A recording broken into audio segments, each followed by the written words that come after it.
Esta mesma tarde, ao redor das 3:30, rexistrábase un accidente na autovía do Barbanza, ao seu paso polo concello da Pobra do Caramiñal, a escasos kilómetros da saída norte en dirección a Ribeira.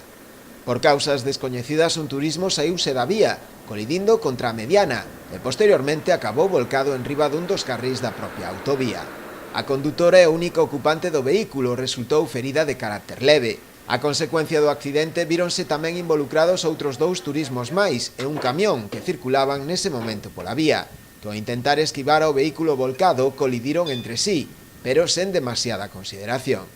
Ata o lugar do accidente desprazáronse varios equipos de emerxencias, Policía Local e Protección Civil da Pobra, efectivos dos parques de bombeiros de Ribeira e Boiro, Garda Civil de Tráfico e unha ambulancia medicalizada do 061, que foi a que trasladou a condutora ferida ao hospital do Barbanza.